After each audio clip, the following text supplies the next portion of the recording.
Okay then, George, I'm just going to show you something here. I got myself a tin hat I made earlier. Yeah, I got the tin hat on here, and that's to stop those nasty little 5Gs going into my brain. Yeah, because I was told on the internet, that young man, the crazy prepper, told me to wear one of these under my woolly hat in the winter time, so my brain's okay. All right. No. Yeah, okay guys, hello, and this is basically for maybe the novice and the guys who don't really know what the tools are for. Okay, I make selections depending on the jobs that I'm doing, and I will buy the tools for the jobs because I do a lot of repetitive work. When it comes to home jobs, then I concentrate on the vehicle itself and build a toolbox around that vehicle. But first of all, I will go around it and see what is needed. Yeah, so with this Vauxhall little Corsa, it has X screws and Y screws and set screws and nuts, so I can measure them with a vernier caliper if I need to, just to make sure I know what sizes they are, and then I can find the tools to do the job with and have the toolbox that's separate for it. But generally when I'm at work, what I have is this tool selection, because I know what I need to use on a regular basis, and the choices are made by what I have to do and the size of the screws and how much pressure I need to put on them to get them undone. And because I use air tools most of the time, I use impact sockets, but there are times when I use the silverware as well, which is here, which isn't very often because I like to get the job done quickly, hammer it in and out. Yeah, whereas the silverware is more precision work. Yeah, so here we go, over to me. Right then, as I promised, I'm going to show you some of the sockets that I've got and give you an idea of what selection there is and why I've made the choices. But we need to go through the basics first, which is the drives of hand tools, okay, which is a 1/4 drive. The people don't know, it's the smallest you can get. Then you've got 3/8, and then you've got 1/2 inch. Big boys will do 3/4 to inch drive, but generally on cars and stuff like that, you don't really need to go over that size, right? So with air tools and such like, you use impact sockets which have a thick wall, and they're usually 6-sided compared to 12-sided, which will slip and they will crack if you run it with an air tool, yeah, or an electric tool.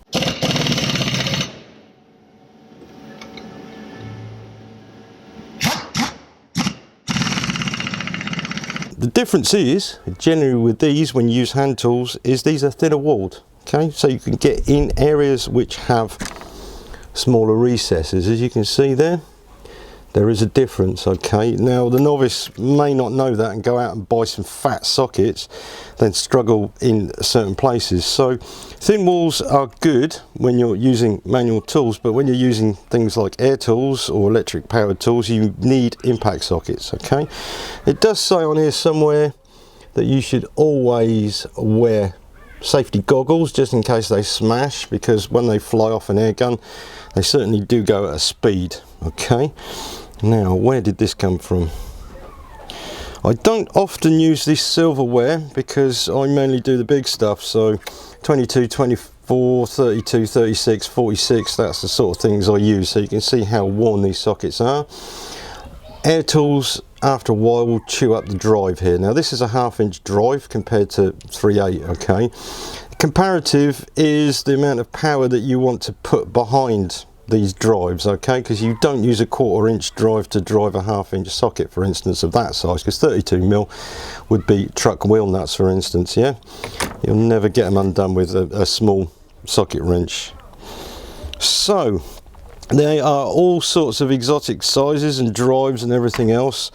Now I have on my rail a load of Hex Drives here, okay, which are very expensive, okay, only for the professional, but there is the occasional one that you use once in a while. Now this one's an Iveco drain plug, 12mm, yeah, so I've gone for a Teng one, which is cheap, yeah, only going to use it once in a blue moon, whereas these ones, you can see they're used often, and also you get a warranty if you break them, yeah. So these, I'll just take this out here. These ones here, if they snap, the guy will, the tool van will come along and he'll replace that free of charge. So that is in the expense. Some people don't want to buy snap-on tools because they're too expensive. I buy them because they're durable, and it's personal preference at the end of the day. Okay, so I'm still trying to find where I just pulled this off from. I think that was there, wasn't it? That goes there. That one actually doesn't fit on that rail, that belongs on a different rail. But the T-sockets on this car, or should I say the E-drives and the T's, the Torx, generally you have two options, don't you? You have the ones that are already fitted to a socket like this, which you can use, 1/2-inch drive. Smaller they get, they indicate how much force you need to apply to the drive. So you see this one here, which is a T25, has a 1/4-inch drive, yeah? So all you need to do is use a 1/4-inch drive and not much pressure on it, okay?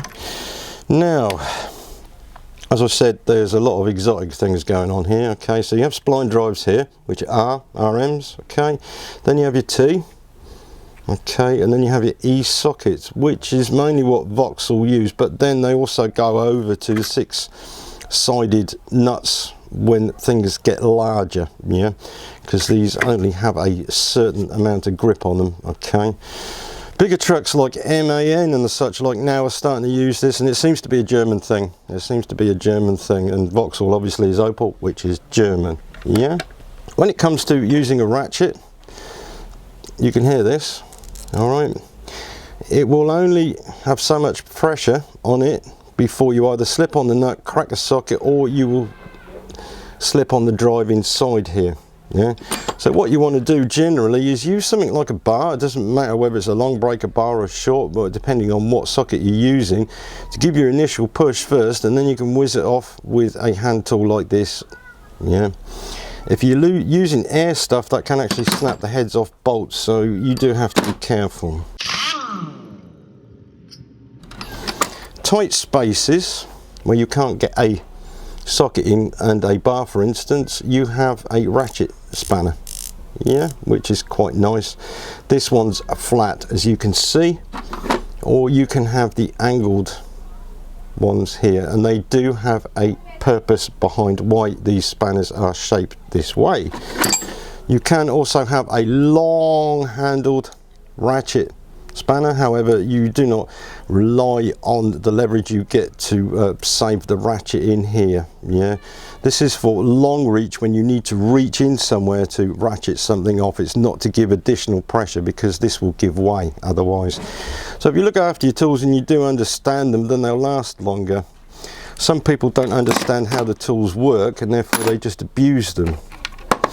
Now again, with these Torx drives, okay, sometimes you cannot reach a head which is recessed, so you need something longer. Yes, you can get sockets that have got fittings that are that long, but they are very expensive and they're exotic, whereas what you'd use is something like this, yeah, where you can push it into the recess, which is deep, and then give it a turn, yeah. These ones here are actually very cheap because I've used them once or twice, but I needed one of these for a job, so I bought the lot just in case. People have borrowed these, which is this one because it's dirty, yeah. But otherwise, generally, you can reach most stuff with sockets like this, unless you do a Citroen van rear caliper, then you need an 8mm very long bar like this, okay. Now, the Hex Drives, okay, you have a flat head, as you might say here, okay, but then you have a wobble drive on the other end, which means that you can get to certain fittings at an angle, okay. This is also a wobble drive, and I'll just find a 1/2-inch socket, yeah, 1/2-inch. The idea behind that is you can get a little bit of angle. You can get a little bit of angle on your socket, so if you have an awkward space, instead of using a universal joint, you have this instead, yeah. Failing that, you can always have a socket like this, which is a wobble drive. The downside here is that you can only get bolt heads with this. You can't get a nut that has a protruding thread on it. But these are very useful nonetheless. I use these quite a lot, as you can see.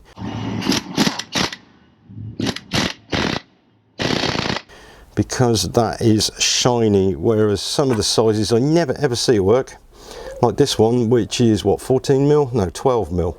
Never ever used it, but it's there just in case.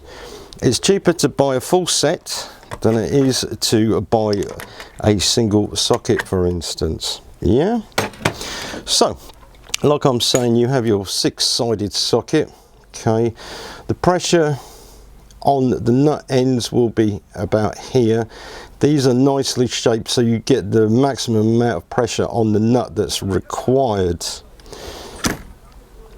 12-sided ones, you can turn these incrementally, which gives you better access if you're stuck in a tight space. Okay, deep sockets, yeah, especially if you have a deep thread that you need to access, whereas the semi-deep ones, which are these, is for semi-deep stuff.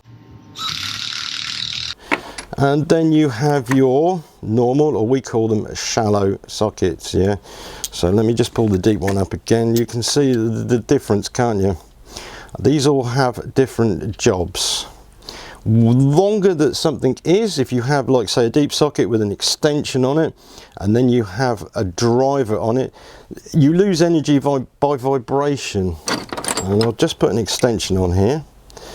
Each time you have a joint in something, for instance, when you're using manual tools, it's not so bad. You can reach somewhere where you need to access, but if you're putting a driver on it, what happens with an air tool, it vibrates and you lose a lot of energy, so it doesn't go here where it needs to, it goes into here and it's lost. This is why you need to select the right socket for the right job, okay, whether it's deep, semi-deep, or normal or shallow, as they say. Okay, the board that I'm using is for organisation,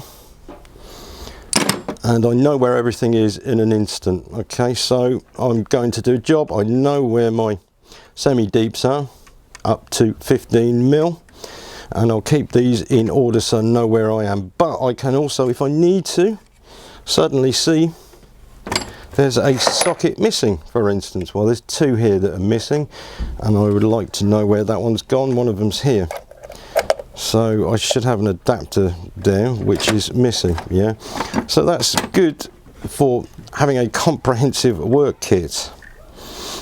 Another thing I want to show you, which is ultra shallow sockets, which are these, okay, compared to the shallow. Look at the depth of the difference on them. Okay, that's for tight spaces.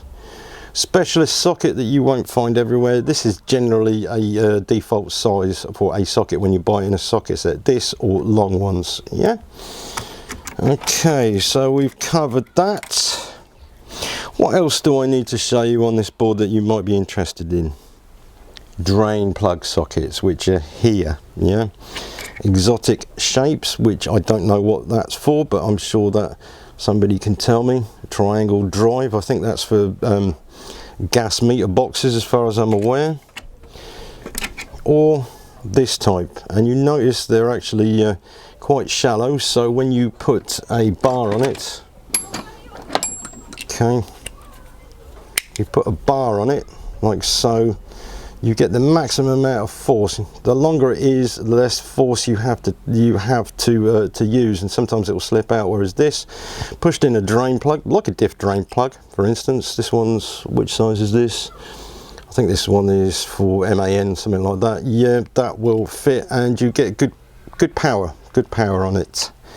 Whereas if you used a socket like this and you put it into your drain plug and it slips out, yeah, it's because you've got this long bit of leverage you're fighting against, whereas this one isn't. Yeah, you can see the logic on what I'm trying to say, can't you?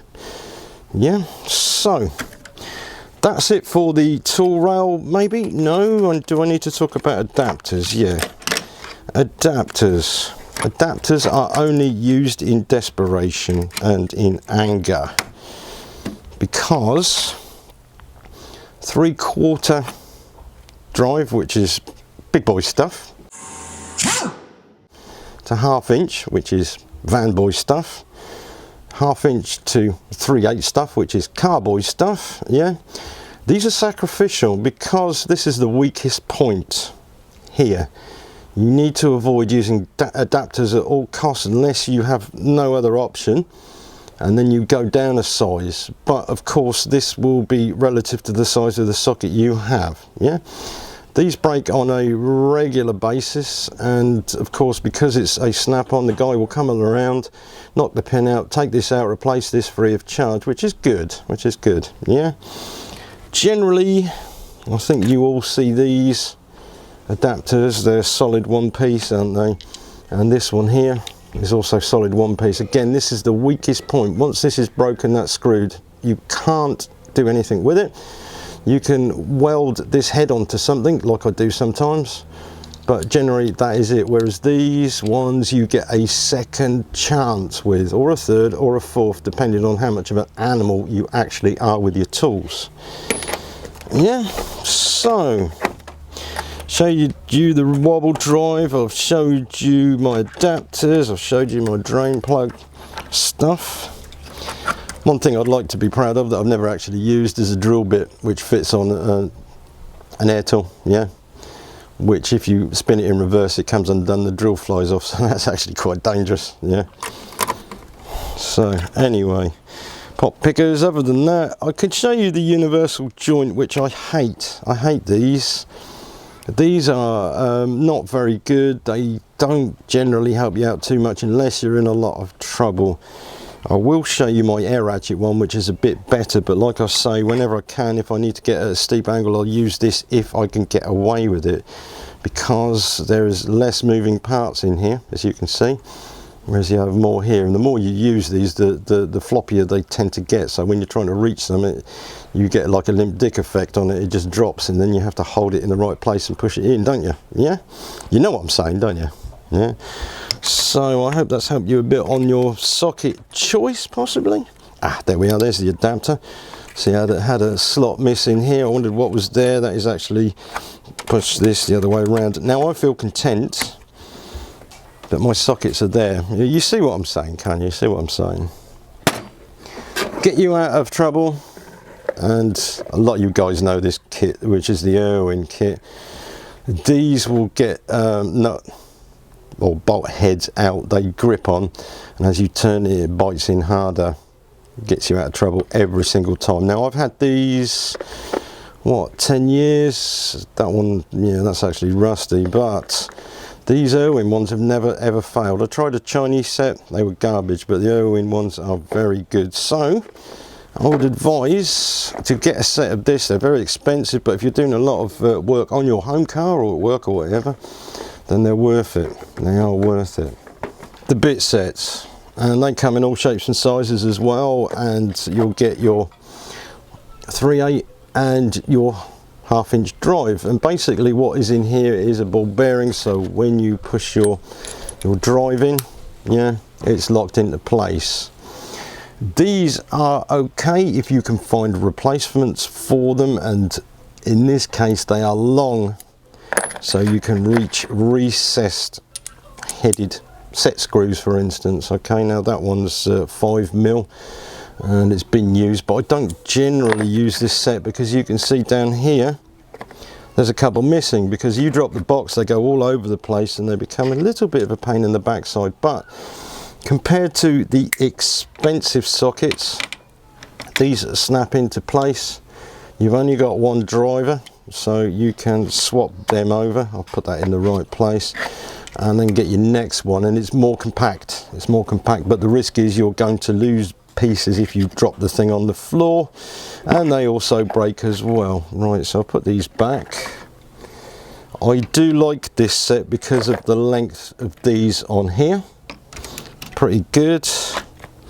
This set is one of those pretender sets. It's shiny and I've never used it, although it's there just in case. If ever I need to take a socket out of here, that will be polished, because I can, yeah. But generally it's there if I need it, and I've never used these spline ones. I don't know, I've never seen any fittings that have got these in my trade, and I've never seen these either, these spline drives which are indicated M's, yeah, whereas we do use E, and E is becoming more and more popular because the Germans seem to be doing most of the engineering these days. Handy dandy carry case, and it's all packed away just lovely. Now it does get a little bit more exotic when you have tamper-proof screws, and this is near enough a full set. And you can tell when they're tamper-proof because when they have a hole in the middle, this will be like telephone boxes, they're put together with these for instance, or injector pumps, yeah, they will have holes in the middle because not everybody has this sort of thing. But you also have three-sided screws and the such like, yeah. And if you've watched all my videos, you'll know that this is actually a wing nut driver. Yeah, it's a wing nut driver, which is pretty good if they happen to be seized. But these are weak. Look, there's a square drive there. You see that? Yeah, that's for some electronics as well. But yeah, basically I don't use this because I don't really get involved. But again, it's another kit just in case it's needed. I generally nick the driver out of this and use other bits in a screwdriver, for instance. So that was Mac Tools. If you've ever heard of Mac Tools, we don't see them anymore. The dealers don't seem to come around to see us. So anyway, that is that, and I hope you've learned something from that. With the car now, that little fly project, I have now the timing kit for it and also the gasket set as well, which we will crack ahead on and get those things done next week. But what I'm doing now, the reason I brought most of these tools home was to do the jobs on my mum's car and my car, and also now start to sort out what bits and pieces are needed for this vehicle, because if you look, these are all E and a very small selection of, which is good. That means it's going to be a small toolkit, but there will be this type of puller that may be needed to take off pulleys, okay, because that's a rib belt puller. You can see that. Generally use this for water pumps, something like that on a DAF, yeah, which I don't do very often because they don't fail very often. Surprisingly, things don't go wrong on trucks like they used to. But this is a good expansion one, and it's good for the old Land Rover stuff as well with ribbed belts. So we got the torque wrenches here as well, very, very important, and I need to get an angle gauge for next week as well. Okay, so that's it. Love you and leave you.